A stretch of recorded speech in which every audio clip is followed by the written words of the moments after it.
जय हिंद। आज की क्लास में हम देखने वाले हैं ईवीएस टेस्ट सीरीज को और ईवीएस टेस्ट सीरीज की क्लास नंबर 23।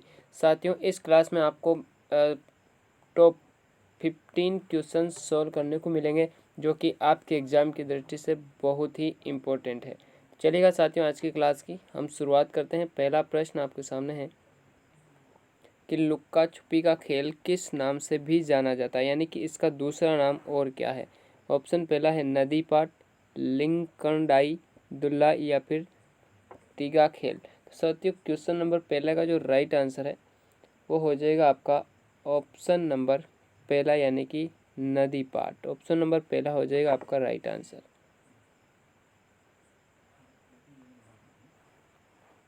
नेक्स्ट क्वेश्चन है कि कांजा क्या है। कांजा आपको बताना है कि कांजा जो है वो क्या है।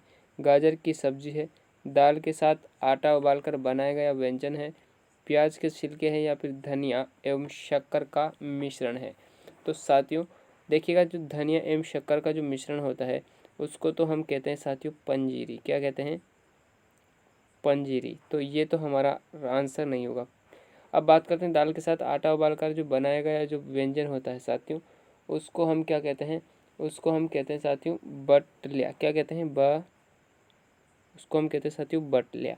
इस क्वेश्चन का राइट आंसर क्या होगा? ऑप्शन नंबर जो पहला है, यानी कि गाजर की सब्जी को हम क्या कहते हैं? कांजा। नेक्स्ट क्वेश्चन कि गंजी है। ऑप्शन पहला है कि बेसन में छाछ मिलाकर बनाई गई सामग्री।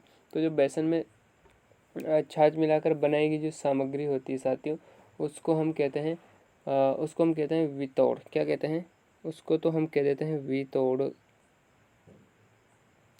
दूसरा है कि हल्दी के साथ उबालकर बनाए गए जो मीठे व्यंजन होते हैं, तो उसको तो हम कहते हैं साथियों बीणज। क्या कहते हैं? बीणज। इसको हम कहते हैं बीणज। पूछा क्या है? गंजी। तो यह साथियों गुड़ व खोपरे से बनाया गया व्यंजन क्या कहलाता है? गंजी कहलाता है। तो यहाँ पर डी ऑप्शन है कि बुजुर्गों में जापायत महिलाओं हेतु बनाया गया व्यंजन, इसको हम कहते हैं साथियों सदीना। क्या कहते हैं इसको? हम सदीना। इस क्वेश्चन का राइट आंसर साथियों गुड़ व खोपरे से बनाया गया व्यंजन जो है वो क्या कहलाता है? गंजी कहलाता है। नेक्स्ट क्वेश्चन, कांसो या परोसा शब्द का आशय है श्राद्ध के दिन को गौओं द्वारा दिया जाने वाला भोजन, विवाह संबंधी एक रस्म है, एक देसी खेल है या भोज में आमंत्रित व्यक्ति के नए आने पर उसके घर भेजा गया जो भोजन है उसको कहते हैं। तो बिल्कुल इस क्वेश्चन का राइट आंसर होगा कि भोजन में आमंत्रित व्यक्ति के नए आने पर उसके घर पर भेजा जाने वाला जो भोजन होता है उसको हम कहते हैं कांसो या फिर परोसा।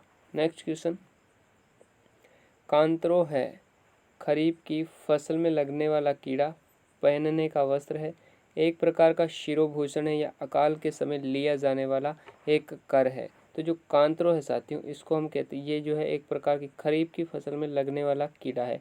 ठीक है साथियों, ऑप्शन नंबर पहला आपको करना है राइट आंसर। नेक्स्ट कि राजस्थान में जन्माष्टमी पर भगवान श्री कृष्ण को लगाया जाने वाला भोग को क्या कहते हैं? सतवा, चमचम, पंजीरी या फिर धानी। तो साथियों मैंने आपको बताया था जो पंजीरी होती है इसको हम धनिया, इसमें बनती कैसे? इसको धनिया और धनिया में क्या मिलाई जाती है? शक्कर। धनिया में क्या मिला दी जाती है? शक्कर मिला दी जाती है और इसके जो मिश्रण है उस मिश्रण को हम कहते हैं साथियों पंजीरी। और जन्माष्टमी के दिन भगवान श्री कृष्ण को पंजीरी का भोग लगाया जाता है। ऑप्शन नंबर सी हो जाएगा आपका राइट आंसर। नेक्स्ट, निम्नलिखित में से कौन सी वस्तु पंचकूटा में शामिल नहीं है? कुमट शामिल है, गूंदा शामिल है, केर शामिल है, गवार फली शामिल नहीं है साथियों। यहाँ की ऑप्शन नंबर डी जो है वो हो जाएगा आपका राइट आंसर। तो फिर क्या शामिल है? तो इसके अंतर्गत हम बात करें तो यहाँ पर गूंदा फल आएगा। क्या आएगा? गूंदा फल आएगा साथियों इसका राइट आंसर। नेक्स्ट क्वेश्चन कि भारत में टेलीग्राफ सेवा कब प्रारंभ हुई?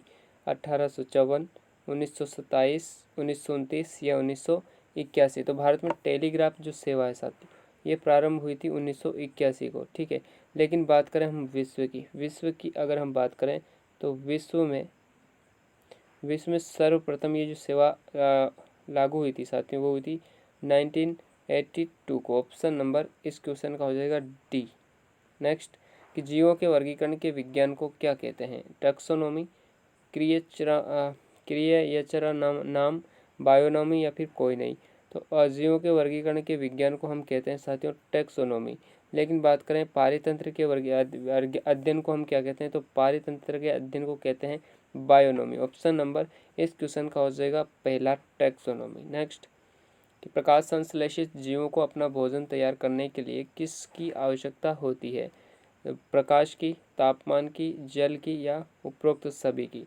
तो प्रकाश संश्लेषित जो जीव होते हैं साथियों, उनको अपना भोजन तैयार करने के लिए इन तीनों ही चीज़ों की बेहद आवश्यकता होती है। ऑप्शन नंबर डी हो जाएगा आपका राइट आंसर।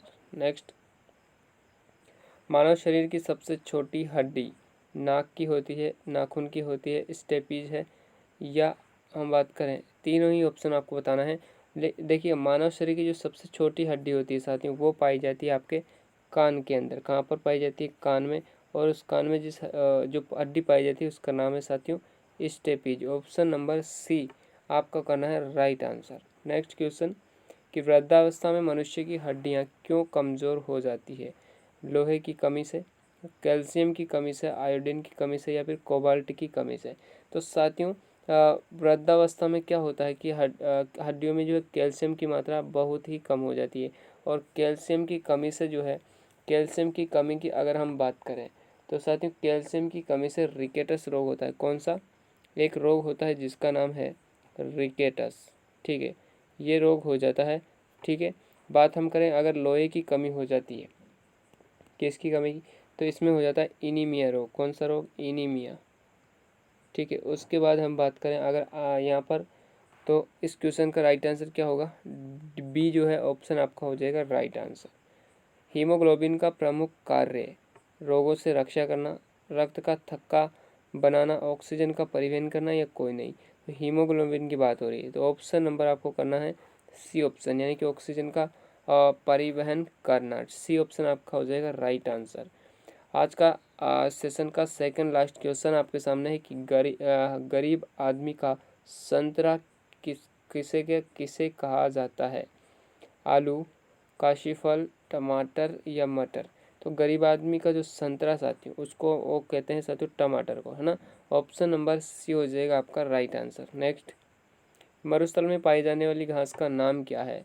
दूब घास है, नींबू घास है, सेवन घास है या फिर शोला घास? सेवन घास नहीं होता, सेवन घास आपको इसको कर लेना है। सेवन घास क्या कहते हैं? सेवन घास। तो मरुस्थल में कौन सी घास उगती है साथियों? तो सेवन घास उगती है। ऑप्शन नंबर सी हो जाएगा आपका राइट आंसर। साथियों ये थी आज की क्लास। आज की क्लास आपको कैसी लगी? इस क्लास में आपके कितने क्वेश्चन सही हुए हैं? आपका वास्तविक अनुभव आपका क्या रहा? मुझे कमेंट बॉक्स में ज़रूर बता के जाना। चलेगा साथियों, आज के लिए इतना ही। मिलते हैं नेक्स्ट सेशन में। जय Hind, Ram Ram, have a nice day.